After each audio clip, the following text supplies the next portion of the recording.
چلے گئے. اب سب سے بڑی چیز ہے کہ یہ وہ دو شیطان جو جے ڈی وینس کے ساتھ تھے، یہ اسپیشلی تھرو اسرائیل لگائے گئے تھے وہاں پر کہ جاؤ، ایسا نہ ہو کہ جے ڈی وینس ان لوگوں سے کنونس ہو جائیں. یہ ایک اسٹریٹجی بھی ہے کہ آپ نے ایک ٹائم دے دیا پوری دنیا کی ورلڈ میڈیا کو جا کر کے وہ پاکستان کور کرے، سب کی نظر اسلام آباد پہ رہے، اور اس کے پیچھے چھوٹ دے دی گئی پوری اسرائیل کو کہ جتنا زیادہ تم کو ڈسٹروائے کرنا ہو کر لو. کل رات میں یہاں بات چل رہی تھی، وہاں فاسفورس بم مارے جا رہے تھے. کل یہاں پر رات میں بات چل رہی تھی ڈیلیگیشن میں، اور اسرائیل جو ہے لبنان پہ فاسفورس بم مار رہا تھا.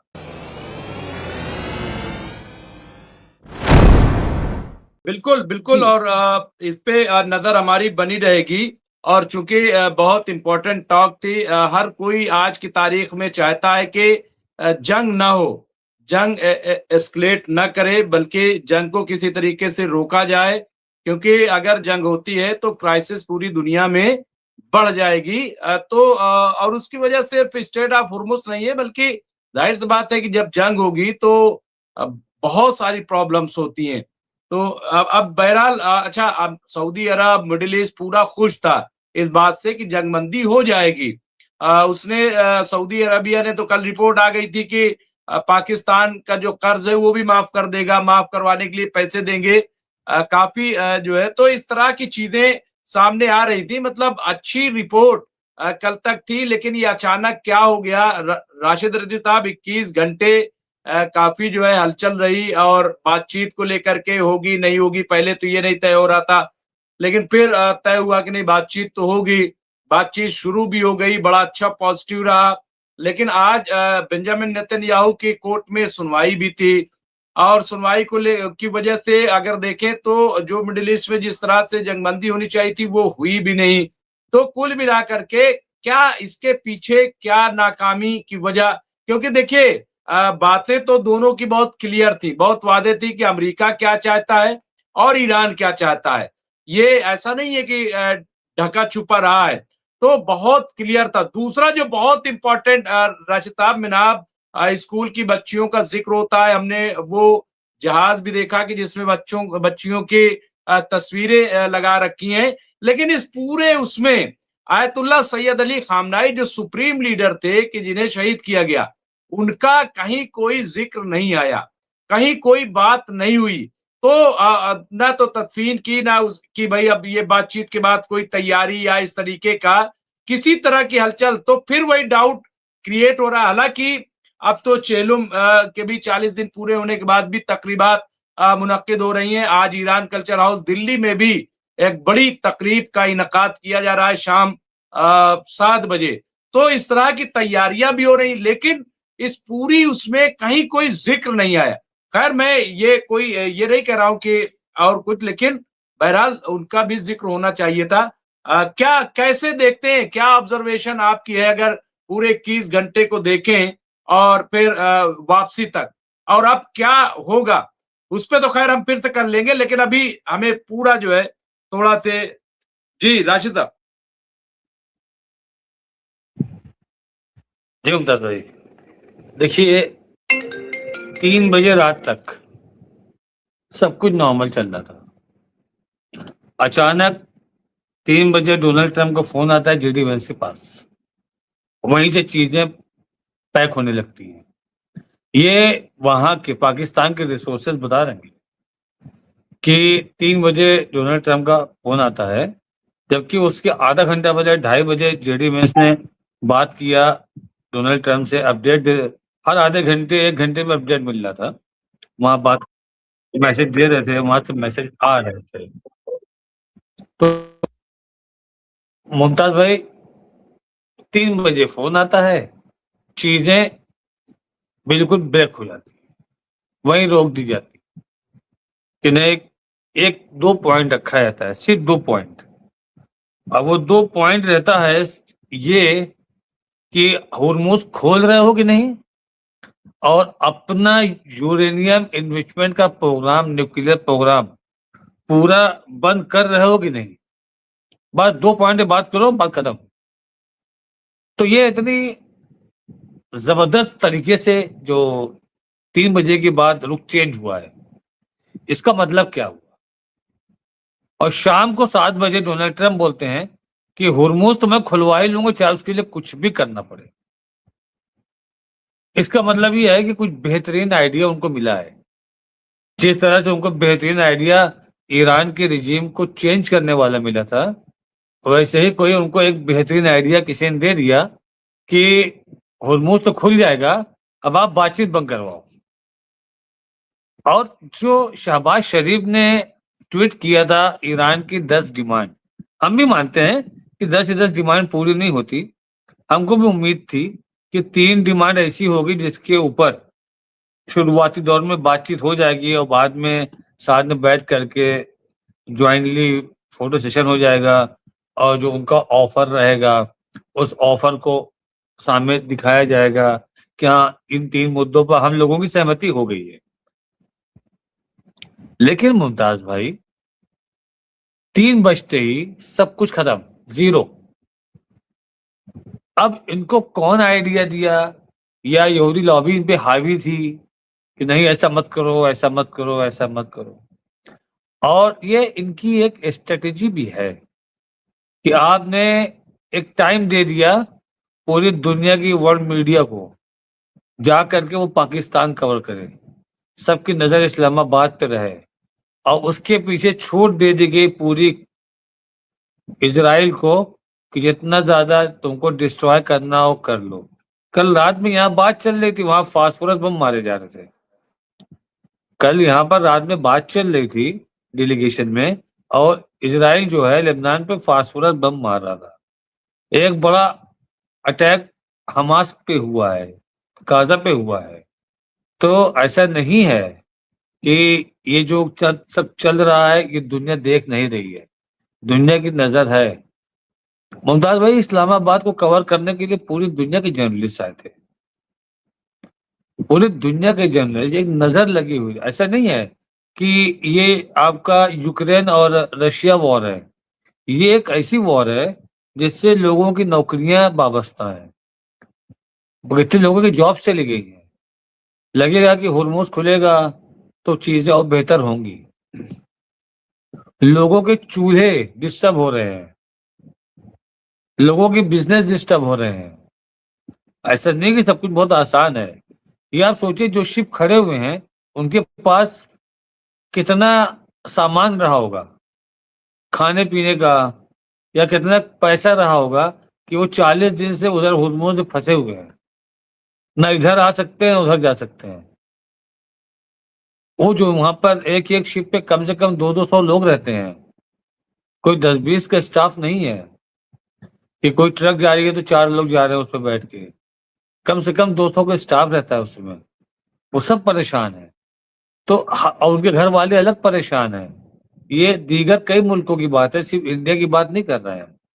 بہت سے ملکوں کا مسئلہ یہ ہے. ہمارے انڈیا کے کچھ لوگ بیچارے مارے بھی گئے. تو خیر ہم آتے ہیں یہاں پر کہ ان کو کسی نے اچھا آئیڈیا دے دیا کہ آپ بالکل شیور رہو ہرموز ہم لوگ کھلوا دیں گے. وہ شیور ہو گئے، ان کا ختم کرو. اور ہم یہ بھی آپ کو گارنٹی سے بول رہے ہیں 3-4 دن کے اندر ٹرائی کریں گے. جب اس میں فیل ہو جائیں گے تو یہ پھر کہیں گے اچھا ٹھیک ہے ایک بار اور بیٹھک ہو جائے. یہ آپ طے بات نہیں ہے. لیکن ایران کو اسٹینڈ لینا چاہیے تھا وہیں پر. ہم کو لگتا ہے کہ ایران کا یہاں ان کے ڈیلیگیشن کا نکلنے سے پہلے ہی ڈونلڈ ٹرمپ نے الٹے سیدھے اسٹیٹمنٹ شروع کر دیے تھے. تو ان کو جب وہاں پہ نکلنا تھا تو پہلے طے ہو جانا چاہیے یہ ہمارے پوائنٹ ہم اس پہ بات کریں گے، اس کے علاوہ کسی بات نہیں کریں گے. تو آپ سہمت ہو گئے تھے، آپ بات کر لیتے. آپ سہمت ہونے کے بعد بھی آپ نے اس پہ بات نہیں کیا، تو پھر کس بات کا سیز پایا؟ آپ نے ٹائم لیا ہے، کس بات کے لیے ٹائم لیا ہے؟ کہ اپنے آپ ڈپلائٹ سیٹ کر لو پہلے. ہرموز کا پہلے آپ پورا وہ سروے کروا لو، کیسے اس کو ہم کو خالی کروانا ہے. ایران کا ہم کیسے راستہ روکا جائے یہاں پہ ایران پہ کیسے کنٹرول کیا جائے. تو یہ پاسبل نہیں کہ آپ وہاں پہ کنٹرول کر لو گے، کیونکہ وہ ایران کا گھر ہے. آپ امریکہ میں ہو، جس طریقے سے آپ کا کنٹرول وینزویلا پہ ہے کیونکہ آپ سے پاس میں ہے وہ، اس لیے آپ کا کنٹرول ہے، لیکن یہ ایران کے پاس میں ہرموز ہے، یہاں آپ کا کنٹرول نہیں ہے۔ اور جو انہوں نے اسٹریٹجی اپنائی ہے کہ پہلے تو آپ بول دیتے ہیں کہ ہاں ٹھیک ہے ہم تیار ہیں بات کرنے کو، اس 10 پوائنٹ کو، ہم 10 پوائنٹس کو ہم ایکسیپٹ کرتے ہیں، اس کے بعد اس میں آپ کسی پوائنٹ میں بات ہی نہیں کرتے ہو، صرف 2 ہی پوائنٹ لیتے ہو آپ کہ ہرموز کھولو بنا کسی شرط کے، اور وہ بھی بند کرو اپنا نیوکلیئر پروگرام بنا کسی شرط کے، بس 3 بجے یہی 2 بات ہوتی ہے، ہونے کے بعد بستر بند ہوتا ہے، وہ لوگ اٹھ کے چلے جاتے ہیں، جاتے جاتے ان سے بولتے ہیں شہباز شریف کہ پریس والے بیٹھے ہوئے ہیں، آپ نے ایک چھوٹی سی بریف دے دی ہے، تو وہ آئے، انہوں نے اپنی ایک چھوٹی سی بریف 4:20 سم تھنگ آ کر کے 5 سے 10 منٹ کی دے دی، اور دیکھ کے وہ چلے گئے، اور انہوں نے کہا بات اچھی چل رہی تھی، ایران اپنے ضد توڑا ہوا ہے، اس میں نقصان امریکہ سے زیادہ ایران کا ہے، امریکہ کا کوئی نقصان نہیں ہے، یہ ساری خوبیاں گنا کے وہ چلے گئے۔ اب سب سے بڑی چیز ہے کہ یہ وہ 2 شیطان جو جے ڈی وینس کے ساتھ تھے، یہ اسپیشلی تھرو اسرائیل لگائے گئے تھے وہاں پر کہ جاؤ، ایسا نہ ہو کہ جے ڈی وینس ان لوگوں سے کنونس ہو جائیں۔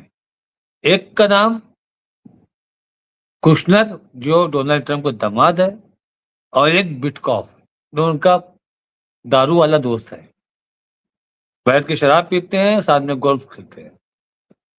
یہ دونوں جو پہلا حملہ ہوا تھا تبھی ان دونوں سے بات چل رہی تھی، پھر ابھی جو اٹیک ہوا عمان میں ان لوگوں سے بات، یہی دو سے بات چل رہی تھی، اور جب تیسری مرتبہ بات کی بات آئی تو عباس اراچی نے اسٹرکٹلی منع کر دیا تھا کہ ہم کو بات چیت میں یہ دونوں نہیں چاہیے، انہوں نے اسپیشلی منع کر دیا تھا کہ ہم کو کشنر سے بٹکوف سے کوئی بات ہی نہیں کرنا ہے، یہ جس ڈیلیگیشن میں رہیں گے ایران بات نہیں کرے گا، کیونکہ یہ لوگوں نے ہی سارا مس کمیونیکیشن کیا ہے۔ اب وہ جو بھی رہا ہو ایکچوئل، کیونکہ کہیں کہیں آئی ڈی ایف اور پینٹاگن تو بولتا ہے کہ ہمارا تو پہلے سے 1 مہینہ پہلے سے ہی ڈیٹ طے تھی کہ ہم کس ڈیٹ میں اٹیک کریں گے، تو اب اس میں ان کا بات چیت کرنا وہ ایک فارمیلٹی تھا، ڈرامہ تھا، کیا تھا، دنیا کو دکھانا تھا، وہی آج بھی ہوا، دنیا کو دکھانے کے لیے اس نے بول دیا، ایران اور امریکہ نے دنیا کو دکھانے کے لیے کہا دیکھو میں نے سیز فائر کیا، ایران ضد توڑا ہوا، ایران نہیں مانتا، میں کیا کروں، اب ہرموز کے لیے اب میرے ساتھ آؤ، اور آ کر کے ہم کو سپورٹ کرو، تو ہم لوگ ہرموز کو کھولیں گے۔ ایک بڑی نیوز ترکی سے آئی، اردوغان نے کہا تھا اگر یہ سیز فائر ٹوٹتا ہے تو اسرائیل پر ہم اور ایران اور ریسسٹنٹ مل کر اٹیک کریں گے، اور یہ نیوز ایکچوئل میں ہے، ان کا اسٹیٹمنٹ ہے، وہ کہیں کسی پروگرام میں انہوں نے یہ بات کہی، لیکن افسوس اس بات کا ہے کہ وہ صرف کہتے ہیں، اور ہم آپ کو گارنٹی سے کہتے ہیں ممتاز بھائی، اگر ایران کے سپورٹ میں ٹرکی آ گیا تو اسرائیل گھٹنوں پہ آ جائے گا، کیونکہ ایران اکیلے کتنے فرنٹ کی لڑائی لڑے، اور بھی وہ کمزور دیش ہے، جس طریقے سے ایران کی عوام ایران کے ساتھ کھڑی ہے ویسے ٹرکی کی عوام بھی ٹرکی کے ساتھ کھڑی ہے، وہ کہتی ہے کرو، اور یہ ان کی ناراضگی لبنان والے ایشو پہ تھی، تو اگر یہ آ جاتے ہیں تو ناٹو پھر امریکہ کے ساتھ آ ہی نہیں سکتا ہے، پھر ناٹو اپنے آپ کو اس جنگ سے الگ رکھے گا، اور اس جنگ کی طرف ڈھکیلنے کی پوری کوشش کر رہے ہیں ڈونلڈ ٹرمپ۔ ہم کو امید ہے کہ 10-12 دن کی ایک جنگ اور ہوگی، جہاں تک ہم کو لگتا ہے، کیونکہ جس حساب سے ہم لوگ سوچ رہے تھے کہ ہرمز والا کنٹرول ایران کو مل جائے گا، ان کے جو باہر پیسے 120 بلین بلاک ہیں بینکوں میں وہ ان کو ریلیز کر دیا جائے گا، اور ان کے اوپر سے سینکشن ہٹا دیے جائیں گے، تو ہم کو یہ لگا تھا کہ یہ 3 چیز دے کر کے اور بہتر آگے بات کی جا سکتی تھی نیوکلیئر پہ اور بھی چیزوں پر، لیکن ٹوٹلی بلاک کرنے کے بعد اب تو ہم کو یہ نہیں لگتا ہے کہ ایران ان کی اب کوئی بات مانے گا، کیونکہ یہ ضد والی بات کرتے ہیں اور سامنے والوں کو ضد دلواتے ہیں۔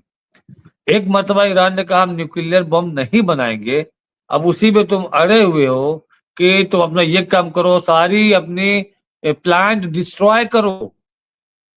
ارے نیوکلیئر سے کوئی امریکہ کو نقصان نہیں ہے، نیوکلیئر سے کلیجہ پھٹ رہا ہے اسرائیل کا۔ ایران لڑ رہا ہے، میدان میں کود کے ذلیل ہو رہا ہے، وہ اپنے لیے نہیں ہو رہا ہے، اسرائیل کے لیے ذلیل ہو رہا ہے۔ پوری دنیا میں اتنی ذلت اٹھا لی اس نے، خود کے لیے نہیں، اسرائیل کے لیے اٹھائی۔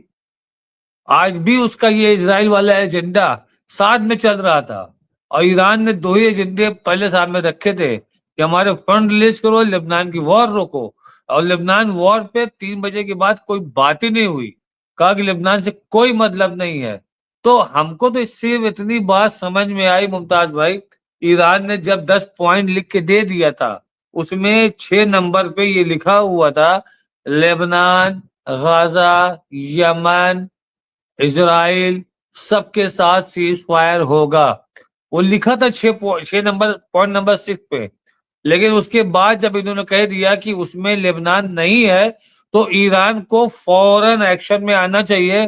ٹھیک ہے، اگر اس میں لبنان نہیں ہے تو اس میں اسرائیل بھی نہیں ہے، یہ سیز فائر صرف ایران اور امریکہ کے بیچ کا ہے، اور پھر اپنی میزائلوں کی بوچھار چھوڑ دیتے جائیں گے۔ چھوڑ دینا چاہیے تھا میزائل کے بوچھار، کیونکہ جہاں ایران کی میزائل کی بوچھار بند ہوئی وہاں پر لبنان پر اٹیک تیز چالو ہوا۔ ابھی جب تک بوچھاریں ہو رہی تھیں سب لوگ بنکر میں گھس کے بیٹھے ہوئے تھے، باہر نکلنے کی ہمت نہیں پڑ رہی تھی، اب سب شیر بن کے گھوم رہے ہیں۔ جی ممتاز بھائی۔